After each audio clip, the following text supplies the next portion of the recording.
Hi, today I'm going to explain a South Korean fantasy romance show called Alchemy of Souls. Spoilers ahead, watch out, and take care. The show opens up on the streets where an elderly woman stops by some roadside beggars. She later brings them to her house, lets them have some quality meals, and leaves. Right then, a devilish-looking man with blue skin color appears and tries to attack the beggars. He is about to kill them, but luckily, a demon slayer, Jang Kang, arrives there and throws it away. Jang then uses supreme water control powers and confines the devil within it, impaling it badly. It turns out the creature is actually the son of the same elderly woman. She begs Jang to bring him back to normalcy, as he was the one who mis-executed the forbidden soul-shifting technique on her son and made him go wild. But to her dismay, Jang refuses to do it and mentions that it is useless as her son has already gone too far. Ultimately, Jang throws the creature into the ocean, which, upon losing its energy, transforms into a rock. I can already tell this show's gonna slap. In the following scene, an ailing emperor discovers these failed soul-shifting experiments by Jang and invites him to the palace. However, instead of punishing him, the emperor requests Jang to exchange souls with him for a few days so that he can conceive an heir to the throne. "I'm going to need to borrow that dick." At first, the demon slayer refuses, claiming it is dangerous. But when the stubborn emperor insists, he gives in. Soon, Jang begins the forbidden procedure and successfully exchanges souls with the emperor. However, as soon as it is done, the emperor rushes to meet Jang's wife, Do Hwa. He immediately begins making love with her, and the poor woman happily complies, unaware that it is not her husband.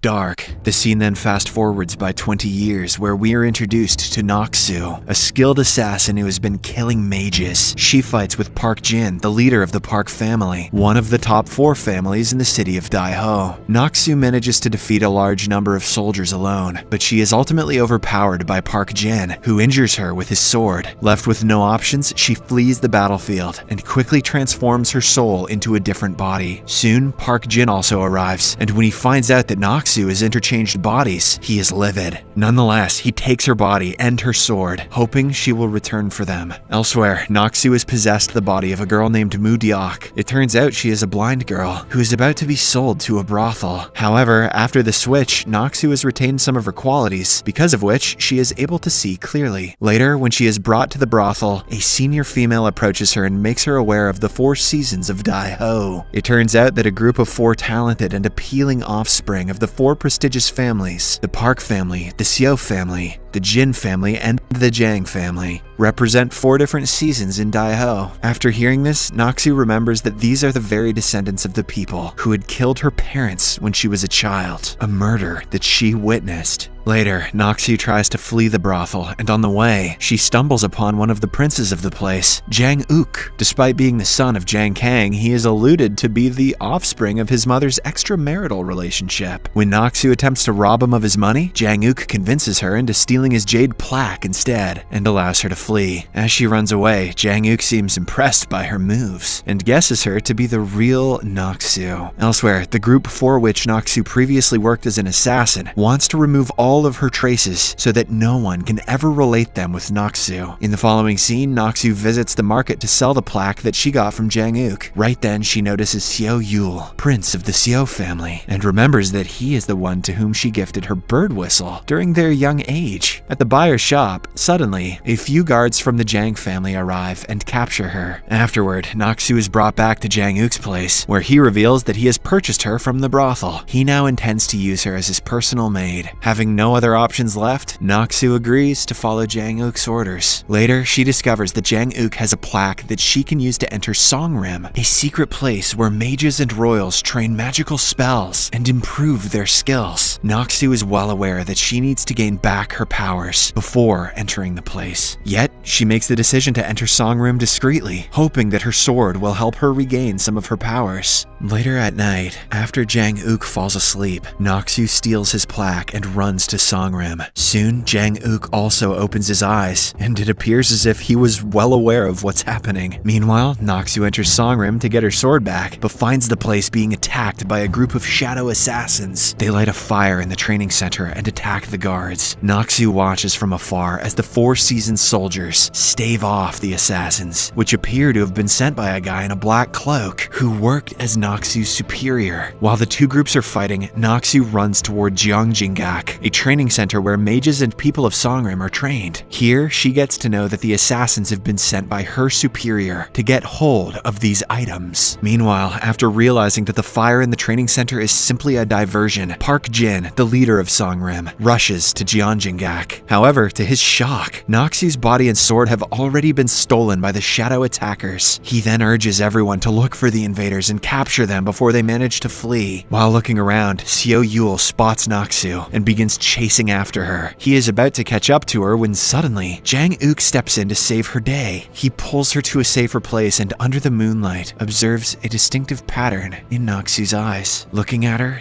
Jang-uk mentions that she is supposed to be the master he is looking for. Here, the scene flashes to the past, and it is revealed that Jang-uk is the one whom Do-hwa had given birth to right before she died. Sadly, Jang-kang refused to accept him as his son, and also blocked his gate of energy, hindering him from using any superpowers. Back to the present, Jang-uk reveals to Naksu that he knows about her true identity. In exchange for protecting her, he begs her to serve as his master. Right then, Seo Yul notices Naksu and tries to attack her with his sword, but Jang-uk again manages to save her. Seeing him, Seo Yul gets surprised and apologizes for his sudden attack. Soon, Park Dang-gu, a descendant of the Park family, also joins them, while Jang-uk and Seo Yul are talking about past incidents. Sometime later, Jang-uk introduces Mu-deok, aka Naksu, as his personal maid, and Seo Yul apologizes for chasing her earlier. Park Dang-gu also praises her for making an effort to protect her master. They then inform the duo about Naksu's missing body. Elsewhere, Park Jin learns that a spy is hiding in Songrim and orders his men to identify him or her. Afterward, in the secret chamber where her original body was kept, Naksu, Jang-uk, Seo Yul, and Park Dang-gu gather and start to discuss. To Naksu's annoyance, Jang-uk keeps insulting her real self, making her frustrated and even more determined to eliminate him.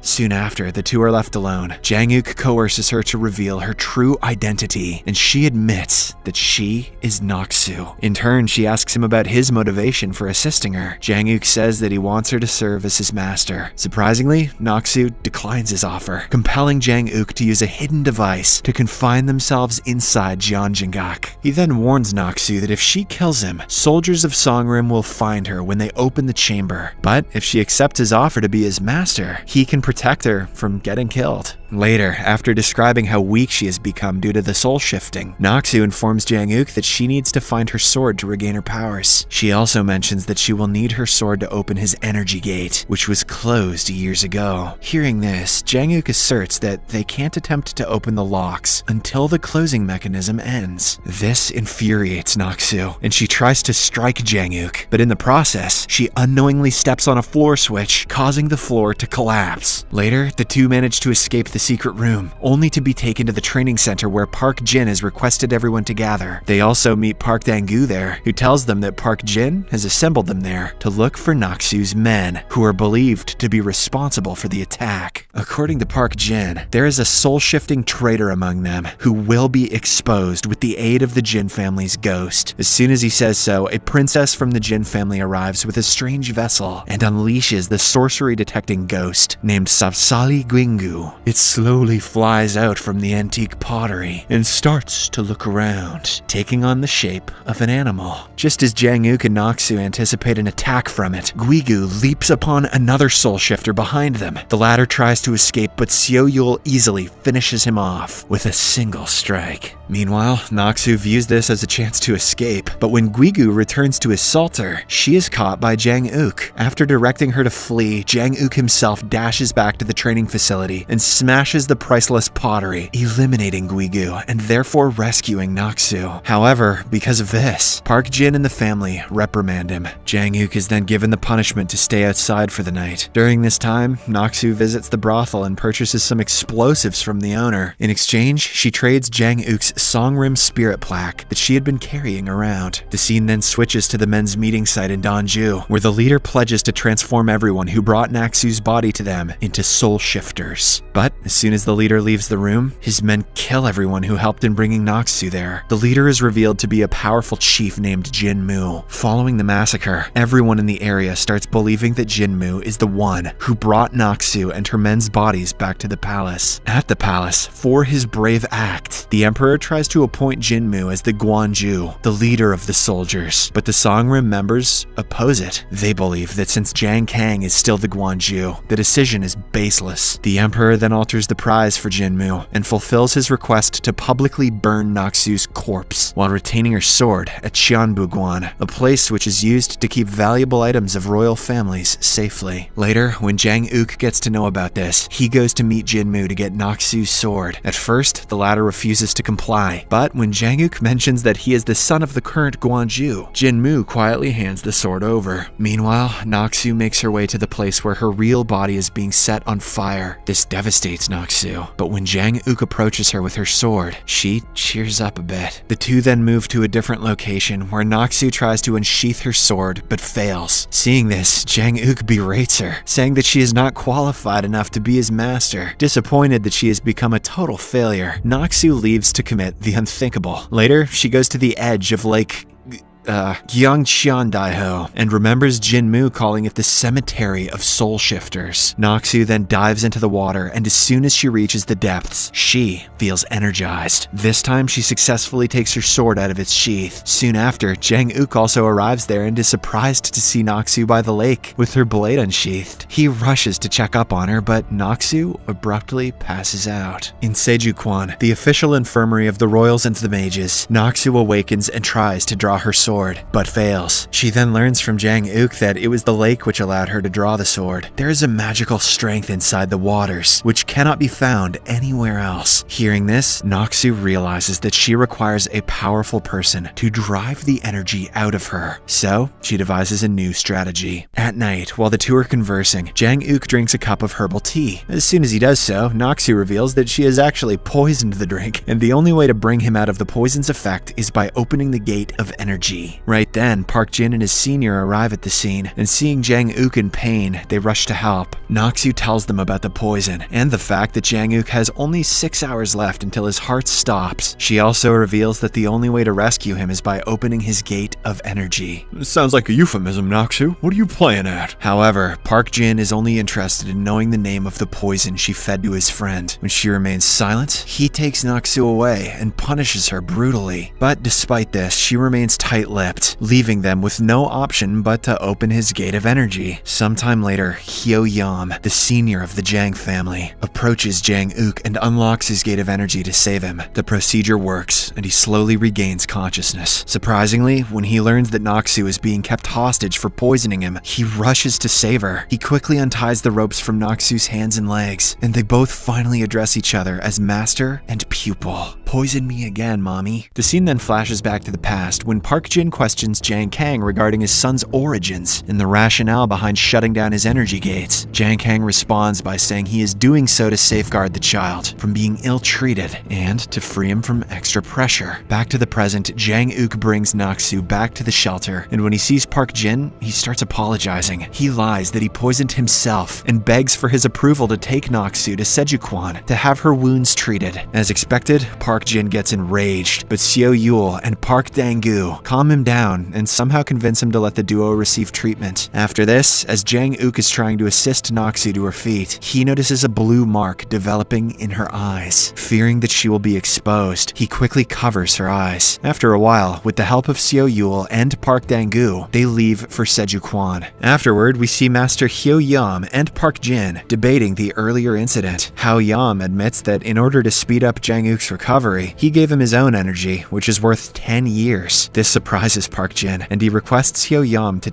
take back his energy as soon as possible. However, the master refuses. On the other hand, given that Noxu's behavior has been anything but typical, we can see that Xiao Yul is starting to have doubts about her. The scene then shifts to Jang Uk and Noxu, who are currently at Sejuquan and talking about the previous incidents. Afterward, Jang Uk states that no one has ever jeopardized her life for him or understood his need as she did. And now, as both of them are alive, he promises to accept her as his master. Jang Uk then prepares to bow down to his new master, but Noxu interrupts him and puts forward some conditions. No one should find out about their master-pupil relationship, and that they need to depart once their objectives are achieved. Noxu will promptly leave after she transforms into her original form, since he won't have any incentive to protect her. Later, Jinmu admits to killing the physical form of Noxu's soul-containing body, but when he asks his subordinate about the blue mark on her body, the latter lies that it was already on the corpse at the time of the examination. Jinmu then deduces that Noxu must have used all her energy, because of which she was unable to fight back. He recalls the past, when Jiang Kang had his soul switched into the Emperor's body. It is then revealed that this incident is what inspired him to learn about soul shifting from Jiang Kang. Next, Noxu starts her teachings with Jang Uk and tells him about the 3 requirements for being the finest mage in all the land. During their classes, she quickly learns that he has no background in martial arts, making it even more difficult for her to train him. In the following scene, as Noxu is cleaning outside Sejuquan, she and Master Hyo Yam get into a minor argument. However, he tells her not to be offended, as his wrath is only directed at Jang Uk. Hyo Yam also tells her that he genuinely loves Jang Uk and has invested his energies to help him recover faster. When the latter also confirms this, Noxu becomes excited. She now intends to steal this energy for him, but in order to do so, she needs Hyo Yam's breathing technique. As Xiao Yul is a member of Hyo Yam's family and is probably using a similar breathing pattern, Noxu pursues him to learn the technique. Xiao Yul then becomes intrigued and gets closer to her, but